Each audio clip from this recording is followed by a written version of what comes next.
विधानसभा निवडणुकीचा निकाल लागून 5 दिवस उलटले तरी मुख्यमंत्री पदाचा तिढा सुटलेला नाही। त्यामुळे महाराष्ट्रातही भाजप धक्कातंत्राचा अवलंब करणार की काय अशी जोरदार चर्चा रंगू लागली। कारण 10 वर्षांपूर्वी भाजपनं महाराष्ट्रात असाच धक्का देत धक्कातंत्राची मालिका सुरू केली होती। आता त्याचीच पुनरावृत्ती होणार की सर्वांना अपेक्षित असलेल्या फडणवीसांच्याच गळ्यात मुख्यमंत्री पदाची माळ पडणार, यावरचा हा एक विशेष रिपोर्ट पाहूया। महाराष्ट्रातही भाजपचं धक्कातंत्र। महाराष्ट्रात भाजप नवा चेहरा देणार, पुन्हा फडणवीस येणार की दुसरं कोणी? महाराष्ट्रात महायुतीला घवघवीत यश मिळालंय।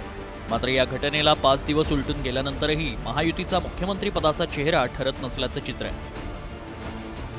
त्यामुळे भाजप महाराष्ट्रात धक्कातंत्र वापरण्याची शक्यता वर्तवली जाते। कारण गेल्या काही वर्षातला इतर राज्यांचा इतिहास पाहिला तर ही मालिका कशी सुरू झाली आहे पाहूया। 2017 मधील उत्तर प्रदेशच्या निवडणुकीत भाजपला पहिल्यांदाच स्पष्ट बहुमत मिळालं। त्यानंतर केशव प्रसाद मौर्य आणि मनोज सिन्हांसारखे दिग्गज स्पर्धेत होते। त्यावेळी भाजपनं मुख्यमंत्री पदाचा चेहरा ठरवण्यासाठी 9 दिवसांचा वेळ घेतला आणि भाजपनं कट्टर हिंदुत्ववादी खासदार योगी आदित्यनाथांना मुख्यमंत्रीपदी बसवून धक्कातंत्राचा वापर केला। 2023 मध्ये मध्य प्रदेशात शिवराजसिंह चौहान यांची लोकप्रियता प्रचंड होती। त्यावेळी शिवराजसिंह चौहान सरकारनं आणलेल्या लाडली बहीण योजनेनं भाजपला मोठं यश मिळालं। मात्र 8 दिवसांचा वेळ घेत भाजपनं पुन्हा धक्कातंत्र वापरून चर्चेत नसलेल्या मोहन यादव यांच्या गळ्यात मुख्यमंत्रीपदाची माळ घातली।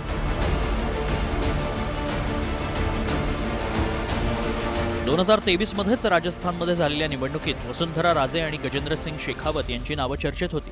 मात्र भाजपनं 9 दिवसांच्या चर्चेनंतर धक्कातंत्र वापरून पहिल्यांदाच आमदार झालेल्या भजनलाल शर्मांना मुख्यमंत्री बनवलं। 2023 मध्येच झालेल्या ओडिशातील विजयानंतर धर्मेंद्र प्रधान, मनमोहन सांबल यांची नावं एकीकडे चर्चेत होती।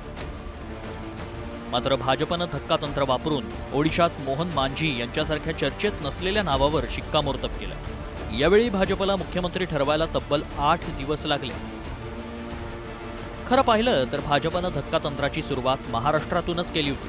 2014 मध्ये तत्कालीन केंद्रीय मंत्री नितीन गडकरी, विरोधी पक्षनेते एकनाथ खडसे, विनोद तावडे, सुधीर मुनगंटीवारांसारख्या अनुभवी नेत्यांना बाजूला सारून कोणताही मंत्रिपदाचा अनुभव नसलेल्या देवेंद्र फडणवीसांना मुख्यमंत्री करून धक्का दिला होता। आता 10 वर्षांनंतर महाराष्ट्रात भाजप पुन्हा धक्कातंत्राचा वापर करणार की देवेंद्र फडणवीसच मुख्यमंत्री होणार याची उत्सुकता लागली आहे। ब्युरो रिपोर्ट, साम टीव्ही।